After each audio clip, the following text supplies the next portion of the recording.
going to talk just about the influence of Typha on wetlands and Northern Pike influences in St. Lawrence.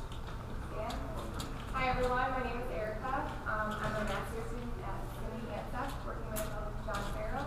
And today I'm going to be talking about a bit of my master's research focused on restored connectivity in Typha-dominated wetlands and the effects on larval stages of Northern Pike. So, Northern Pike spawn in seasonally flooded wetlands, such as this, in early spring, immediately after ice melts, and they transition to deeper habitats throughout the spring and summer. Adults are broadcast spawners, and eggs and larvae receive nourishment from their yolk sac before switching to zooplankton and eventually other fish.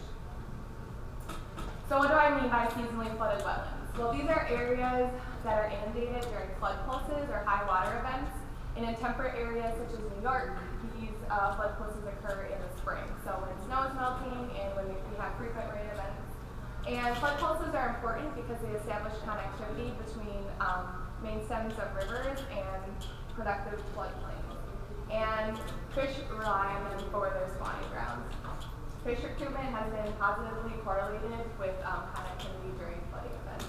And this figure is just showing that prior to flooding, fish cannot access this floodplain up here, but during the flooding event, they gain access to that. So why does this matter? Well, on the St. Lawrence River, which is where I work, water levels are managed by the Moses Saunders Power Dam.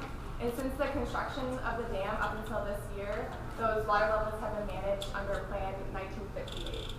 So what I have on the right are water level simulations. The top figure is the simulations for Plan 1958, and it's outlined by these black dotted lines.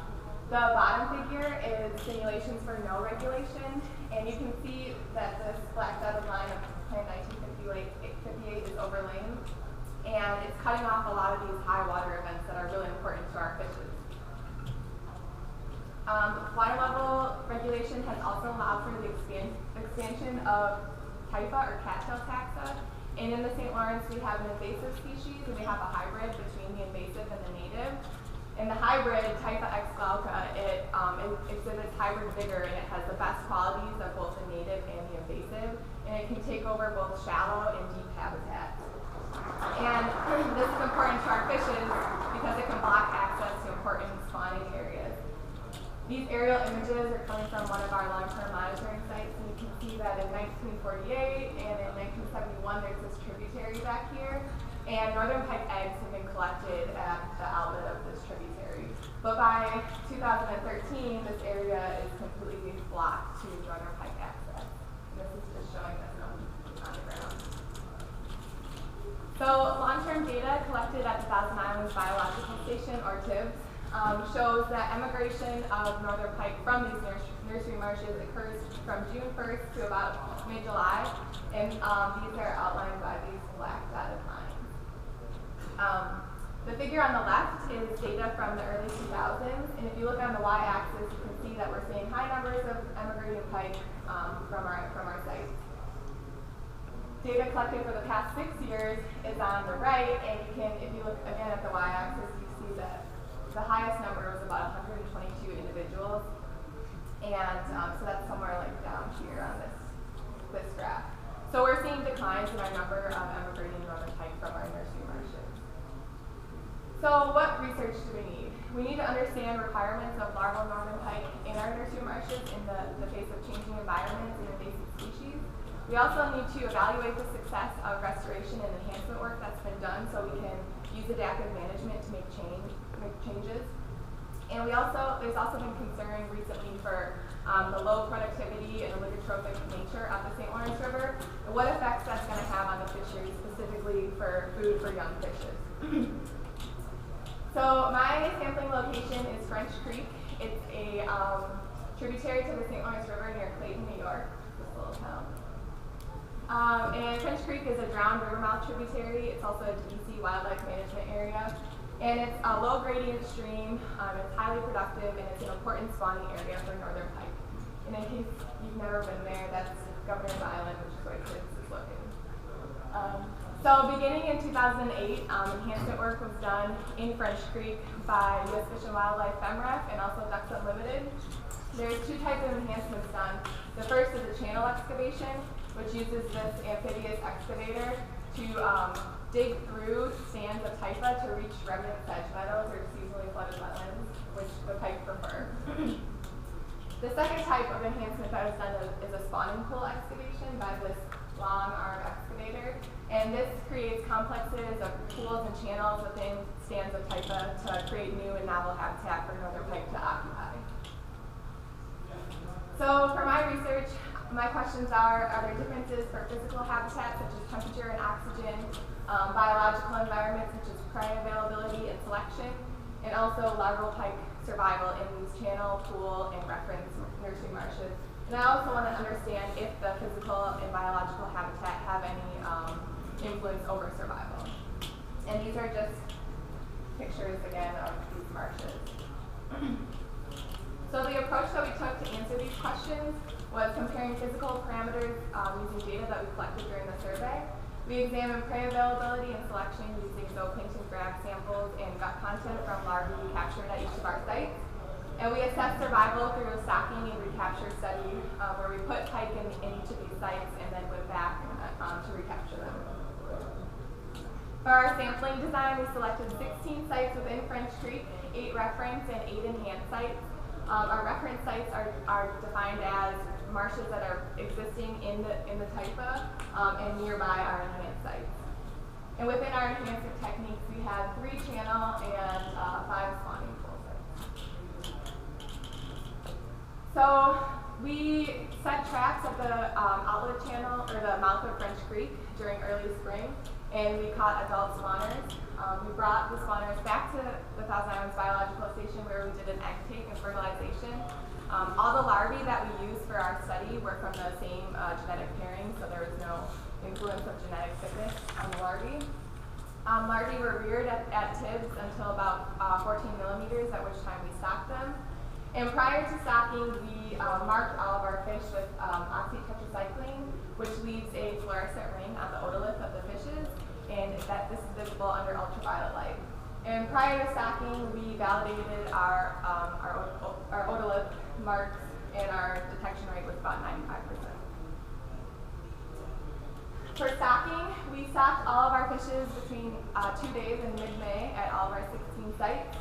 We set hobo temperature and oxygen loggers at each of the sites in the middle of the water column that logged at 15-minute intervals, so we could collect that data over the entire larval period. We returned during peak emigration and set traps at the outlet channels of each of our sites, which look like this. We had 2 types of traps, an emigration trap, which was like a mini hoop net, and also these fry traps, which are minnow traps with mesh glued around them. But it blocked the entire channel, so we assumed that we collected all of the emigrating fishes. Traps were checked daily for 3 weeks, and northern pike were retained so we could determine if they were of stocked or wild origin. And we also took temperature and oxygen readings during the survey using a multi-probe so we could validate the data that we collected using our loggers. All the retained northern pike were dissected for their otoliths, and 2 viewers viewed the otoliths for origin determination, and we found that 60 of our 127 retained northern pike were indeed of stocked origin. And using this data, we were able to calculate survival estimates for each of our sites. For prey availability and selection, we took duplicate zooplankton samples at each of the sites during stocking to assess prey availability. We returned 1 week after our stocking event to DipNet for some of the larvae and recapture them so we could look in their stomach and see what they've been eating over that first week. And using our prey availability and our gut content data, we were able to calculate a Manley-Chesson index of prey selection, which uses the number of that prey item over all of the prey items in that stomach. So here's some results from our prey availability. Each of these colors represents a prey item, and it's not important to know what they are. But and on the x-axis, we have our channel, pool, and reference sites. So we look for differences using a Kruskal-Wallis non-parametric test that tests for differences in the percent of each prey item at each site type. And for our prey availability, we found no significant differences in the prey available to the larvae at each of these sites. Something that I just want to note about this is that this is an imperfect method. Zooplankton grabs, because zooplankton are patchy and some of them exhibit diurnal migration, so they can be occupying different areas of the water column throughout the day. And we did have some zooplankton that showed up in the stomachs of some of our fish that weren't represented in our zooplankton grab samples. So here's the data from our stomach content. Again, each of the colors represents a prey item, and we have channel, pool, and reference on the x-axis. We did find significant differences in the channel site larvae. They were selecting for Cereodaphnia, the significantly higher proportion of Cereodaphnia in the gut versus pool or reference sites. And then in the pool and reference sites, there was a significantly higher percentage of Cymocephalus than channel sites. And this is what these guys look like. So the top is Cymocephalus and the bottom is Cereodaphnia. These are the results from the Cheson's Index of Prey Selection. So this uses a threshold value, which is 1 over the number of prey items, and that's indicated by this black dotted line. So anything above the black dotted line indicates positive selection is occurring for that prey species, and anything below the line indicates neutral or negative selection.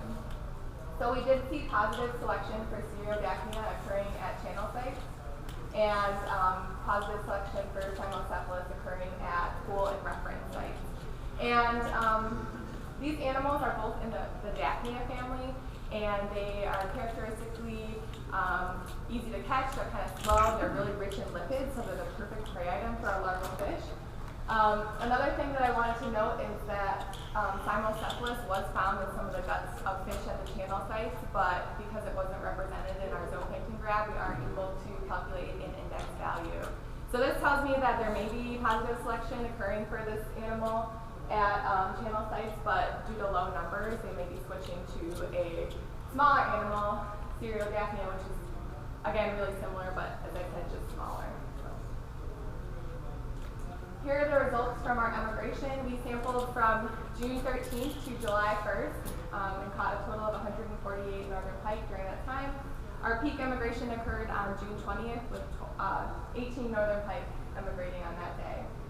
On the right is our catch per unit effort. We had relatively low catch per unit effort at both enhanced and reference sites with less than 1 pike per net night throughout the entire time. But you can see that enhanced sites had higher catch per unit effort than our reference site. For water temperature, what I have plotted here is the mean with the 95% confidence interval. And we use the ANOVA and a post hoc QP test to test for differences. We did see significant differences in water temperature for pool versus channel and reference, and also channel versus reference, with pool being the highest temperatures. And we validated this data with our YSI multi-probe values, and it followed a similar pattern. For our oxygen data, this looks really similar, but again, it's just the mean plotted with the 95% confidence intervals. And again, we saw the highest oxygen in our pool sites versus reference in channel, and higher oxygen in reference versus channel, which is kind of interesting too. For larval survival, first we tested for differences between our 2 enhancement techniques, so our channel versus pool sites, and there was no significant difference. They both had a mean of about 1.5% survival. And then we pooled the data from our channel and pool sites to test for differences between enhanced versus reference marshes. And we did find that enhanced marshes had significantly higher survival of Northern Pike than our reference marshes. So some discussion, we did see differences in the gut content from fish coming from channel versus reference and channel versus pool sites, but no difference in prey availability. And I have that asterisk there just because some of the species weren't represented in our prey availability. We saw positive selection occurring for Cymocephalus at reference of pool sites and Cereodaphnia at channel sites. And so these differences in prey don't seem to explain the differences in survival, because if you remember from the previous slide, there was no difference in survival at channel versus pool sites, even though they're eating different things.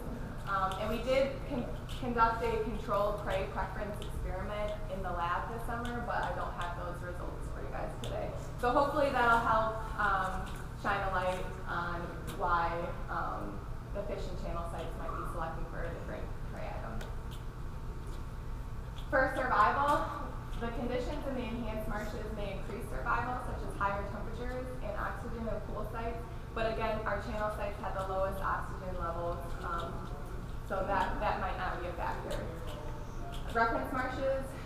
might be maintained by groundwater seepage, which would explain why they've been resistant to takeover by Typha, and also would explain the lower water temperatures that we typically see in these marshes. And I'd just like to say that survival is low. As you guys saw, it's about like 1.5%. But our emigrants are large, and so this suggests that there might be some compensatory relationship occurring where the number of individuals in the population drives down their recruitment. But as you can see in this figure, you know, they look really healthy in the emigrants that are leaving the marsh. So upcoming work for this field season, as I mentioned before, up until this year, the water levels on the St. Lawrence have been regulated under Plan 1958. And these are, again, these water level simulations.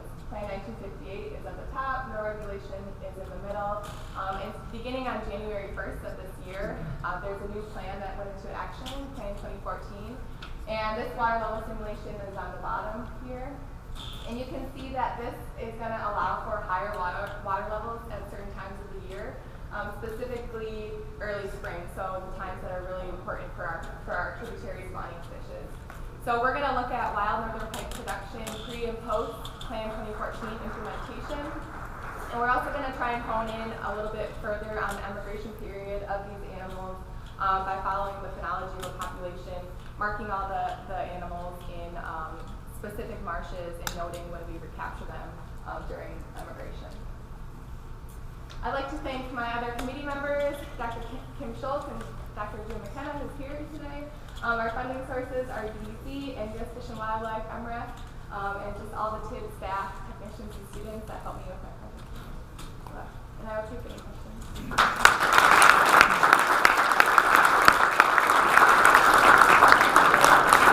We have time for some questions.